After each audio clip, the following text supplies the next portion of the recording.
من مسافر و غریبم مادر،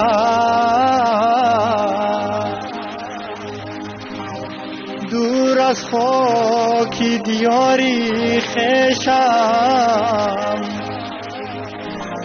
دلم از زخمی غریبی در سوز، مرهم نیست و قلبی ریشم،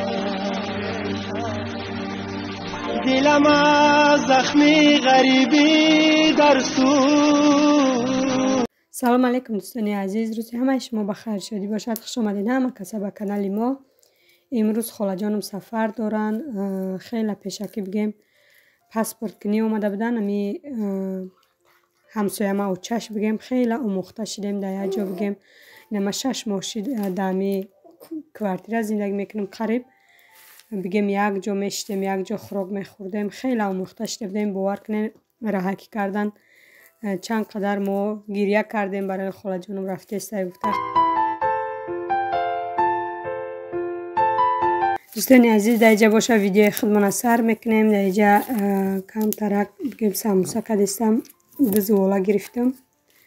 خیلی همتون میدونین زوالای سموسه را چخیل میگیرن، چخیل تیار میکنن. با خواستم که شما را همراه بگیرم، کم ترک گپ زنیم. راستی درسته روزی در کانال ما ویدیو نیست، وقت نمیشوه.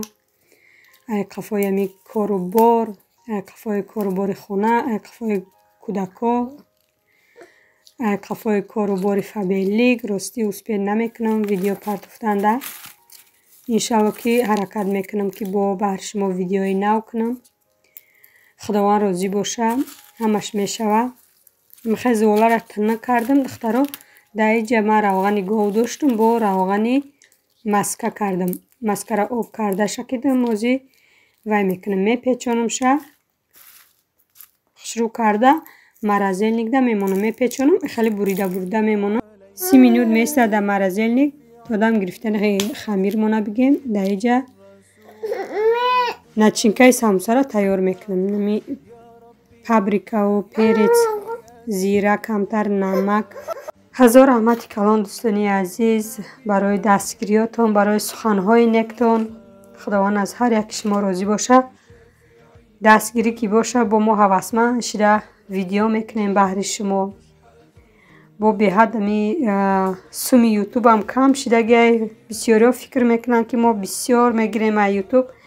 این آوازی ما ای ماه ینور نه فوریه ممکن ماه مارس هم نگیریم، 3 ماه میشود موازی کانالم پول نگرفتم. به حد کم کار کردسته دیگه آدم دل مانده میشه که نمیخواد خیلی دخترها سموسه را کم ترک وای کردم، تخم کردم و کنجد پاشیدم.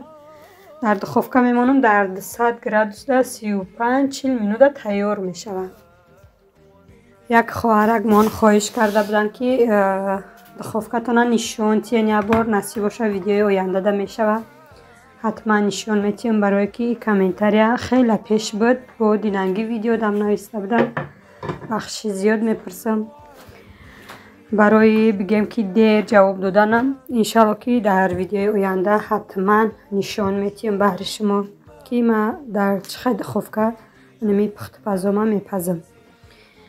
و در اینجا باشه بگه روز بود هم سموسه تیار کردم هم با کم ترک نمیخیل دل جگر پیاز و کارتوشکا خیلی سرخ کردم رنگی سوس بره. امروز 23 فوریه دخترا همه خیلی خب بعد ما خونه برآمدم.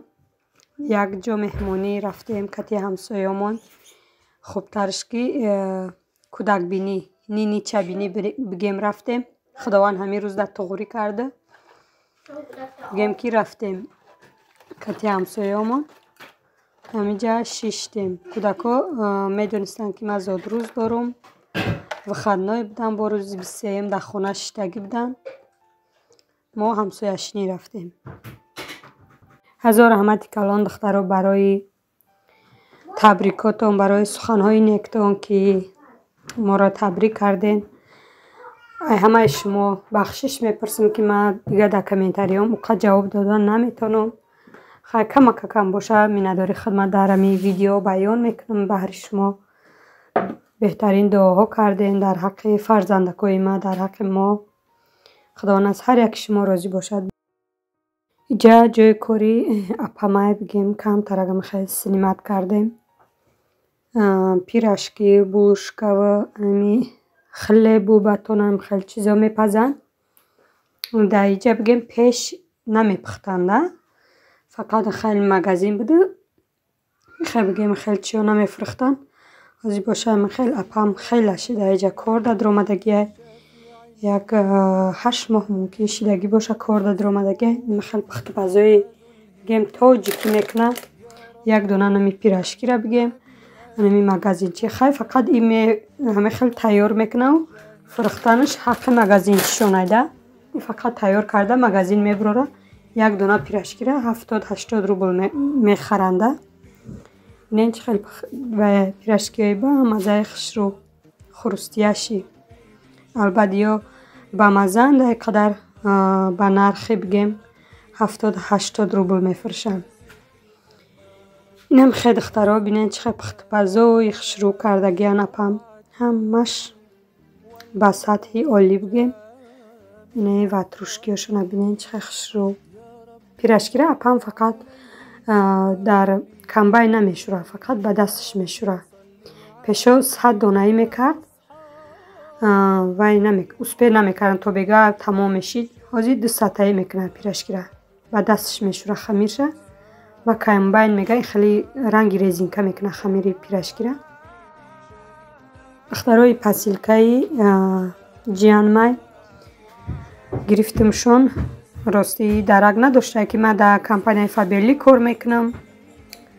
دیگه میگه چی به وقتر نگفتی من می دخی و چی و من ایمی خودت زکس میکردم. 2 دانه دخی را 5000 دا زکس کرده. از اینجا میبینیم دخیاش خیلی چی نمود دخی داره.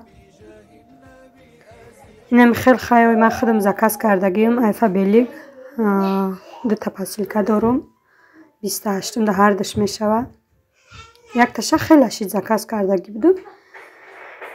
20 چند ماه زکس کرده بودم. این 22 بود یا 23 هازین آمده. امروز با زکس کردم هر دش 28 نمی اومده. این خیلی دخترها کسانی که کار کردن میخواین حتما در کامنتاری نویسین. مثال هست خواهشمندو با هست کامنتاری بعد که مقصد شما بیزار کردین کتیمی فابرلیکتون خیلی دخترها این در فایده هر یکی ما و شما. در کمپانی مثال کار دکی در آمدی همین چیزی که در خانه سردست و چی نمود دخی چی نمود شامپونه باشه همراه این مگزین رفته میخری. اینجا که کار در آمدی هم سکیت که های هم مثال اویلیک داره. هیچ که اوزی باور نداره در این کمپانی. مثال تا یا فایده شو نبینن مردم. نم خیلی دخیاشو نبینین. دخیاشو نکی به حد خیلی دخیای بد نه. به حد بوشون نغز خشرو کچسته وشون هم نغز. اینم خیلی دخترها هم خیلی بیانی فقط غم دادیسته بودم خیلی کاروکو دا ماندم. یعنی مکنم گفتم با کودکان نشکنم گفته دخیای خیلی قیمت ای مردم ای با انایش باشه به حد بوش زور به حد اینه کلونیشته ایش بوش با عجایب خیلی نغز نصیب کنشه. اینیسه گفت چیزی که زکاس کردنی شده من شما میگیرم. این پاسیلکا خیلی سنت پترزبورگ اومدگی. امی اینترنتو تماشا کردگی هست بلاگرایی که خیلی دخیا روی میکنن رکلام میکنن اما گرفتگی. این خیلی دخترها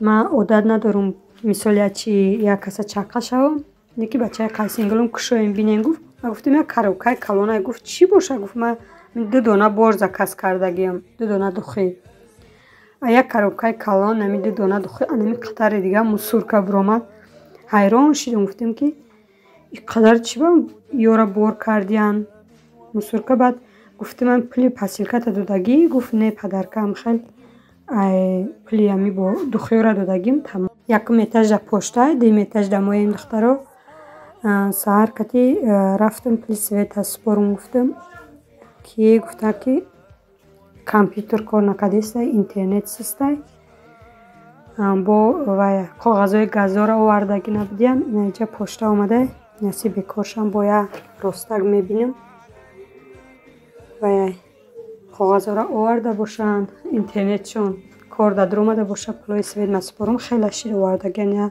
2 هفته شیر از نسپاریدم پلای سوید من همش رست شد کنیم که در ویدیوهای آینده بعد نصیب کردگی باشه یک خبر مهم دیگر بعد به شما میرسونم.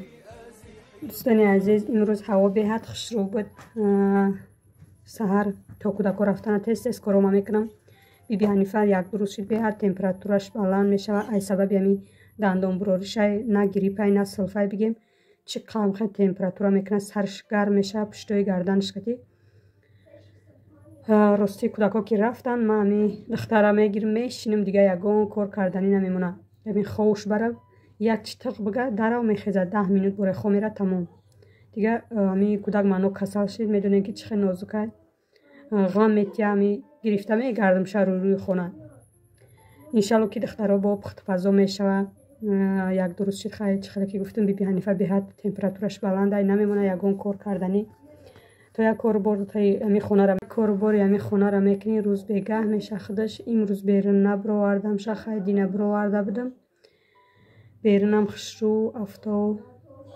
بهت خشرو بود همی روز برفا کم کم آب شده کریشوی هم بگم هم خالی شد یا اسپیل نمیکنم که ویدیو کنم پخت پزا کنم با کمپانی فابلیک دا کار میکنم باعث دخترکو روز تا روز بسیار شده گروپم کلان شده شکر خدا بگم خدمم نو کارم سوال جواب میکنیم که دخترو ابوچه نمیگذاره دیگه اسپیل نمیکنم دخترو که یگان پخت پزا کنم انشالله که همش خوب میشه حرکت میکنم 2 روز پس 3 روز پس یگان پخت پزی نو یگان نویگری بهر شما پیشنهاد کنم هزار رحمت کلام به هر یک شما دوستانی عزیز برای دستگیریاتان خداوند از هر یک شما راضی باشد اینه با بیبی حنیفه گریه را سر کرد تا ویدیوی آینده خداوند نگهبان هر یک ما و شما باشه خیر دوستانی عزیز